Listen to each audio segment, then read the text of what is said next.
The Texas Rangers are reigning World Series champions, but they're not satisfied with just one. On today's show, breaking down why this is the start of a long run of winning for the Texas Rangers, and a few Rangers already taking home some hardware. All that and more on this episode of Locked On Rangers. Let's get into it. You are Locked On Rangers, your daily Texas Rangers podcast. Part of the Locked On Podcast Network, your team every day.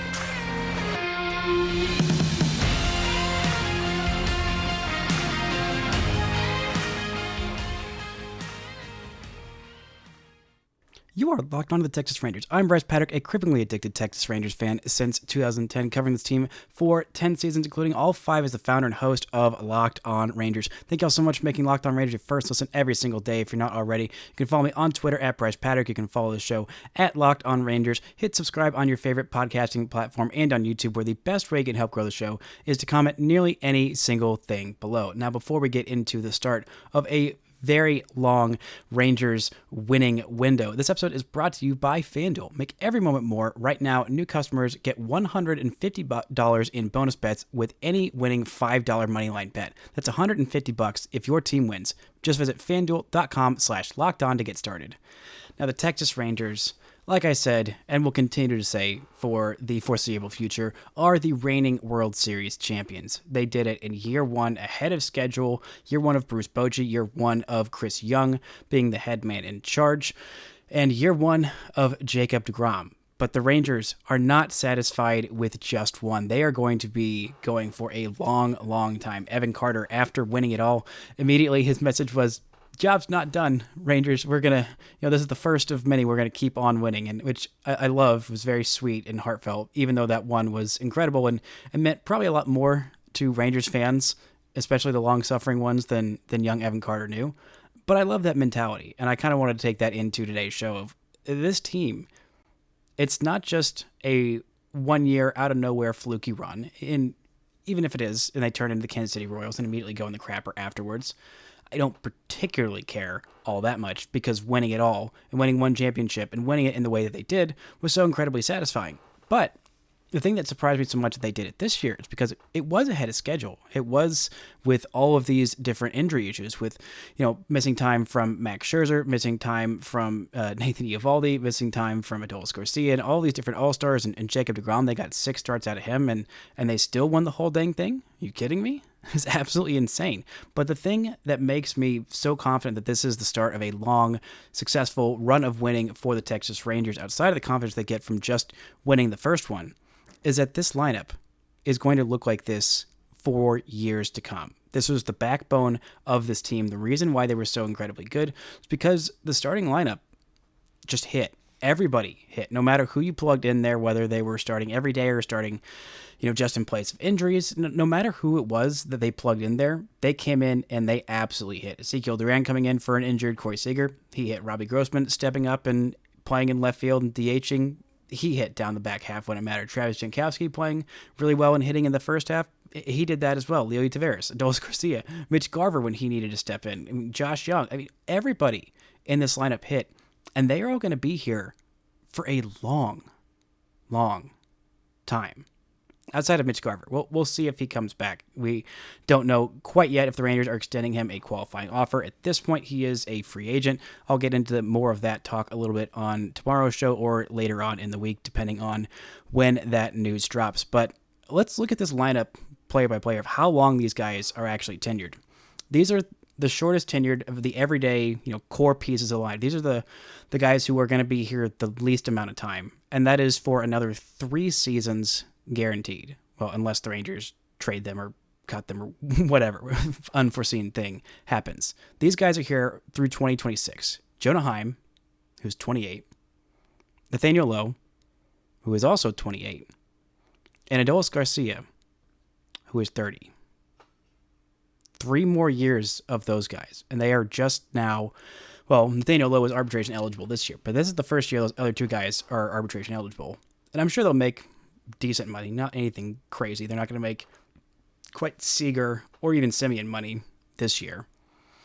But those guys are here for 3 more years. And those are the short tenured ones. That's incredible. That is such a difficult thing to do. And it is why everyone thought that the Braves were such a model organization. When you go and look at their multi-year payroll on SpotTrack, and you see all these different guys that are locked up for the long term. Matt Olson is there for at least another 5 seasons. Same with Austin Riley, Ronald Acuna Jr., Sean Murphy is there for a long, long time. Ozzie Albies is there for another at least 4 seasons, almost definitely. Michael Harris has got a long-term deal on there as well. I mean, those hitters are locked up for a long time under contract, and the same thing is true for the Rangers. Let's look at the year after that. Guys who are here for maybe only another 4 years.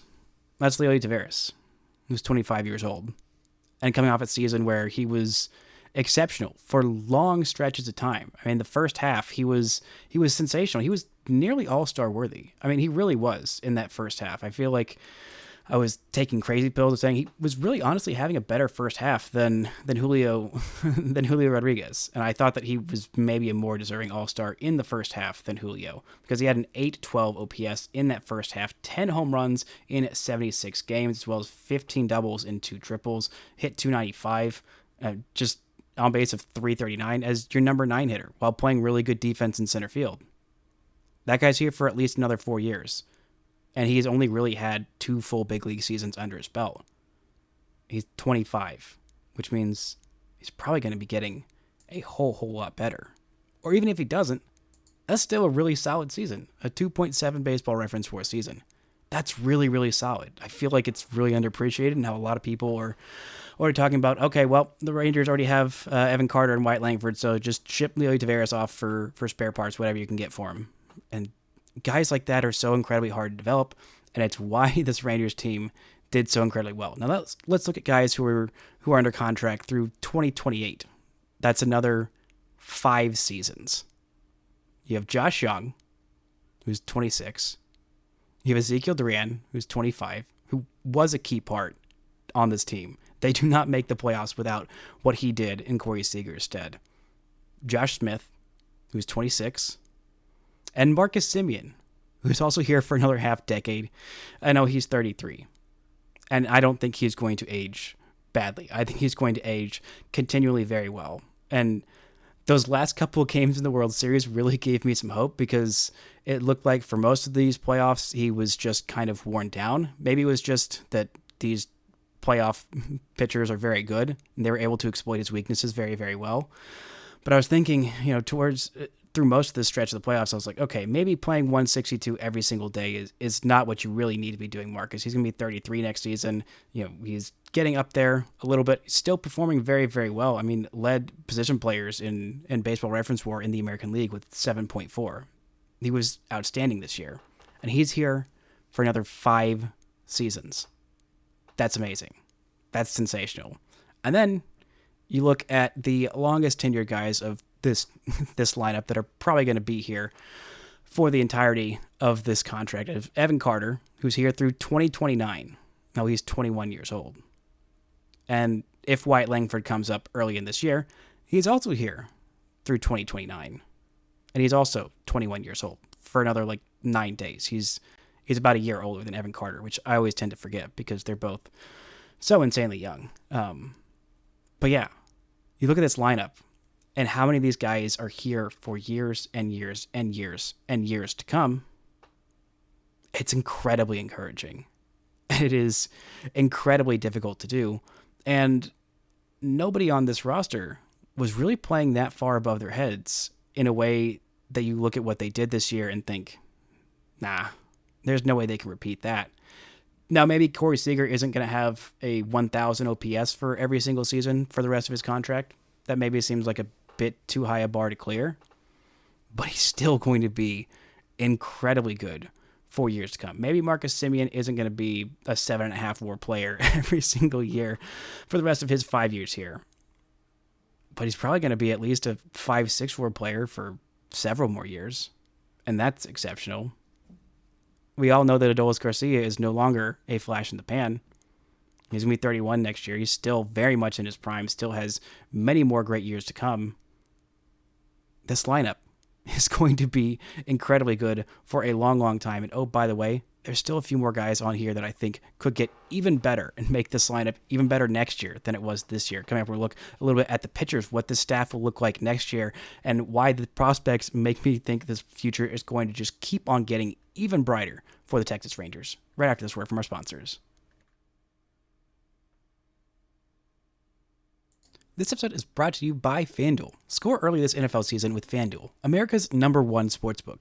Right now, new customers get $150 in bonus bets with any winning $5 moneyline bet. That's $150 if your team wins. If you've been thinking about joining FanDuel, there is no better time to get in on the action. It is peak time for all kinds of different seasons. I think college basketball is starting today. You've got the NFL that's running. I mean, the Cowboys, if you wanted to bet on them to hurt your feelings, or bet on the opposing team so that when they lose, it doesn't hurt as badly. Or if you want to bet on the Dallas Mavericks or the Dallas Stars, things in DFW sports are going incredibly well. So get in on the action. Visit FanDuel.com/lockedon to kick off the NFL season. FanDuel, official partner of the NFL. Shout out to the Everydayers for making Locked On Rangers your first listen every single day. On tomorrow's show, I'll be having, actually maybe later on in the week, depending on what happens tonight. Later on this week, I will have a special guest, Morgan Price, the OG co-host of Locked On Rangers, will be joining me to talk about her experience enjoying the world champion Texas Rangers baseball team. Now, in terms of guys in this lineup who could have a little bit better of a season, I mean, I feel like there was a big room for improvement for Nathaniel Lowe. He didn't have his best offensive season. He still ends up with a 360 on base and a 775 OPS, 17 home runs, and 38 doubles. There's a lot of doubles from this team, including 40 from Marcus Semien and 42 from Corey Seager in 119 games, which is nuts. But I think the guy with the most room for offensive improvement next year, as opposed to this year, is Josh Jung. I mean, he's still so young. He's going to be 26 next year. And what we saw in the first half was absolutely sensational. He was, the first 2 months he was Rookie of the Month, and it looked like he was going to run away with the award and just go absolutely nuts and win Rookie of the Year. I mean, in April and March, he had an 824 OPS. And then in May, he just went to another level, hit 318 with a 357 on base, slugged 561, a 917 OPS, 6 home runs for him in that month, also 6 home runs in the first couple of months. In June, he also had 5 home runs in that month, but the batting average and the on-base percentage dropped way down.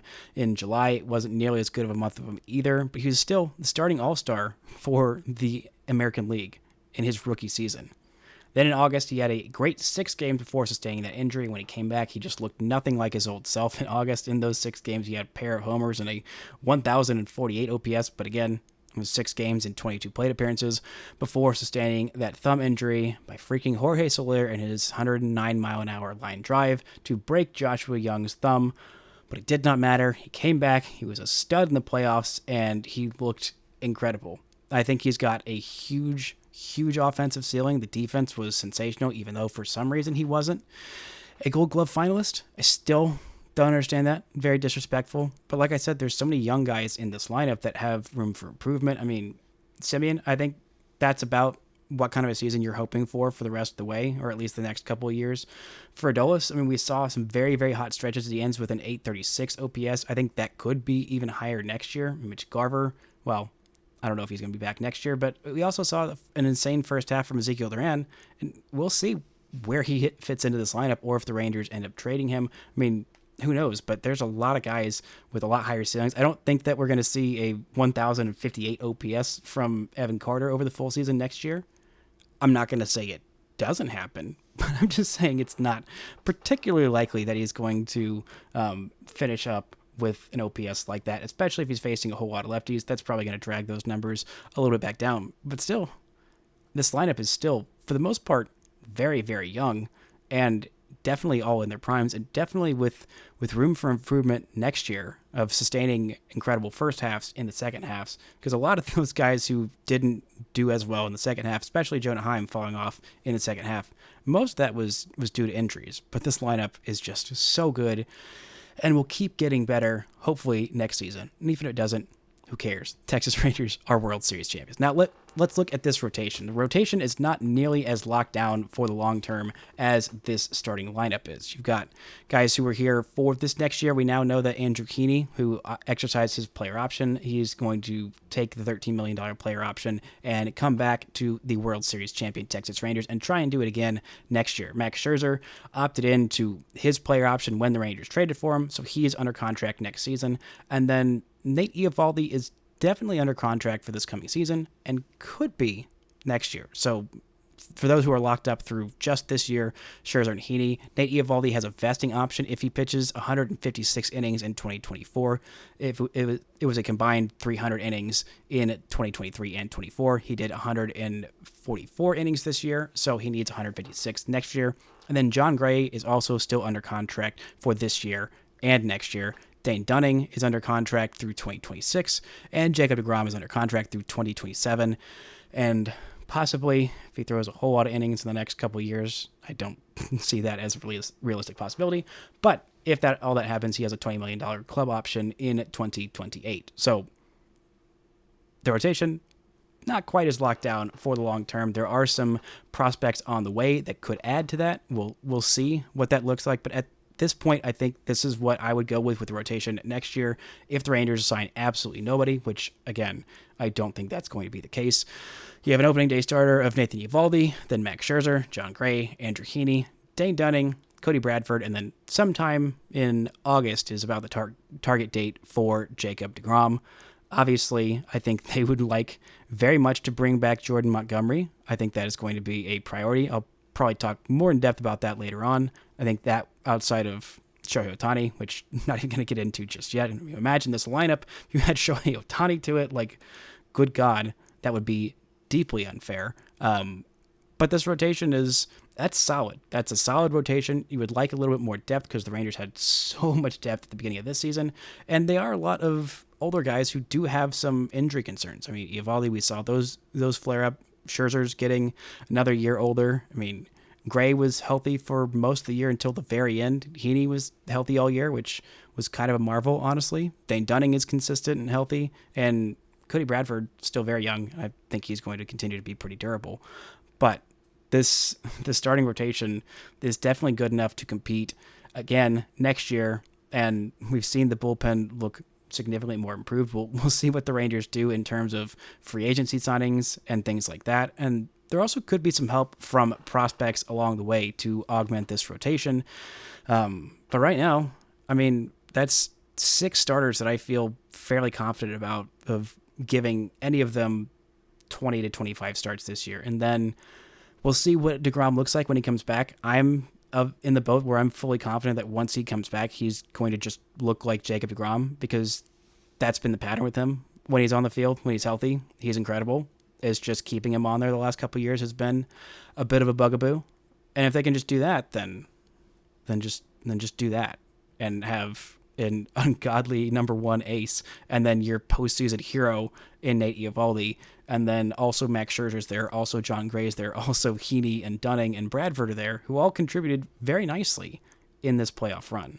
So, again, this team is by no means an overwhelming favorite 120-win juggernaut set up for next year, but they are by no means going to be anywhere near the 500 mark, barring some very unfortunate culmination of injuries. But even if that happens, who gives a crap? Because the Texas Rangers are reigning World Series champion. Coming up, we're going to look at some of the prospects that could help along this run and why the farm system is still in such a great place despite the Rangers making some big old trades at the midseason that helped them win the World Series. Right after this word from our sponsors.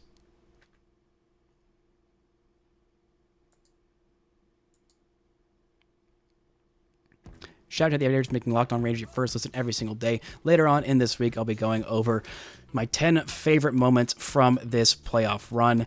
It is going to be another fun week of just reliving the Texas Rangers are your World Series champions.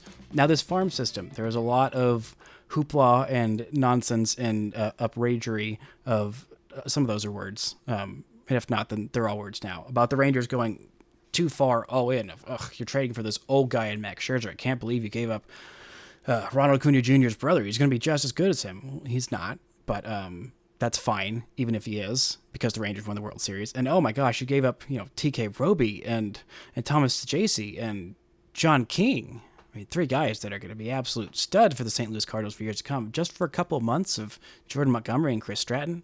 Well, the Chris Stratton part was, he participated, he helped sometimes, but Jordan Montgomery, I'm having a hard time thinking of a more impactful midseason trade in Texas Rangers franchise history. The guy was just an absolute legend, and even if he signed somewhere else in free agency, forever beloved Texas Ranger Jordan Montgomery. What a 2 months! What a playoff run! I mean, just those starts against, just those 3 outings, 2 starts and 1 Game 7 appearance against the Astros, just sensational, absolutely sensational. Not to mention a playoff opener dominant start against those Tampa Bay Rays. Now, his World Series start, not as good, not his best, still 6 solid innings there.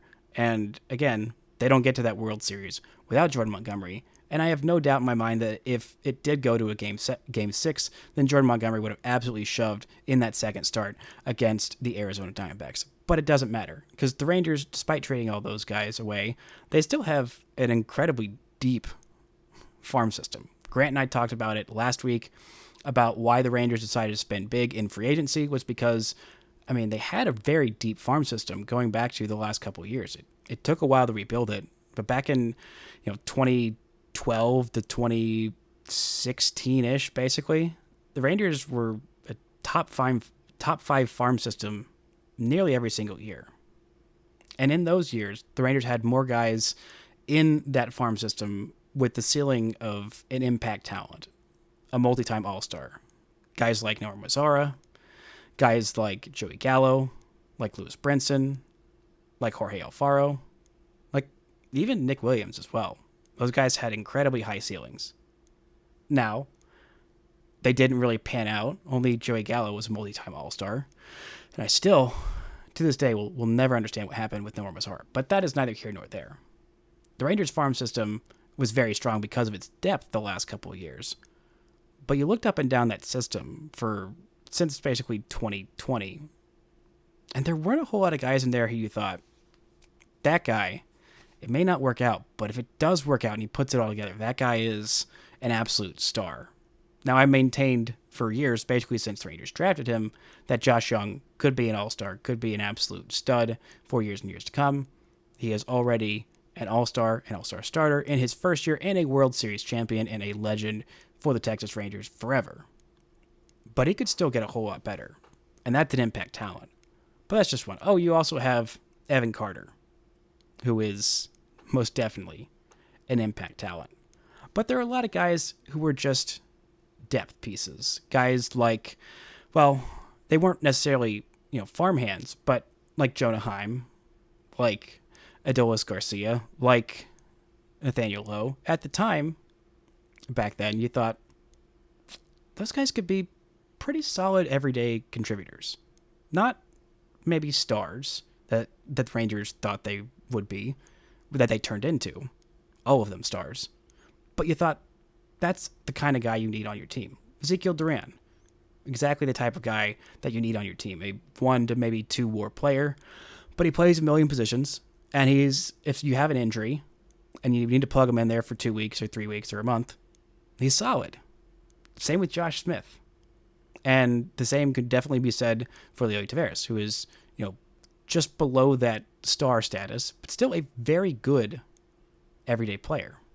And so the Rangers said, okay, well, if we can't develop those guys, let's go buy them. And they did, and that worked out. But now where the Rangers farm system is, there's quite a few guys in this system that are still have prospect status, still have rookie eligibility, that if things work out, they could be absolute stars, multi-time all-stars, perennial all-stars, just franchise player type of ceiling. Now, I don't know if all of them are going to live up to it. Some of them are still pretty darn far away. But Evan Carter is really starting to look like that in his, 40 Major League games that he's played so far. Wyatt Langford has played, 2.5 maybe months of minor league baseball. and had one of the greatest post-draft minor league debuts that we have seen in decades, if not ever. And he is right there knocking on the door of the major leagues, and his ceiling might be even higher than Evan Carter's. It's neck and neck. It's pretty close. And then you have the guy who's probably the Rangers' number 3 prospect at this point, Sebastian Walcott, who is 17 years old, doesn't turn 18 until March, because he was born in 2006. Good Lord. Could be the next Jazz Chisholm, as in Bahamian absolute star in Major League Baseball. And, he's 17 years old, but he finished the season in High A Hickory. High A Hickory. Basically his first professional year.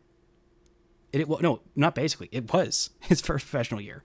Started in the Dominican Summer League and then crushed it in rookie ball, and then didn't have the best stats in Hickory, but showing that confidence in a 17-year-old kid to jump him up to 3 levels in his first year, absolutely insane level of confidence. 46 games for him this year, and 806 OPS across all levels.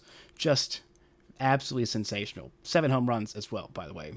Just nuts. So this kid's ceiling is incredibly high. And that's not to mention all the pitching prospects who do still have very high ceilings. I'm still pretty high on a lot of these guys. We'll see what happens next year.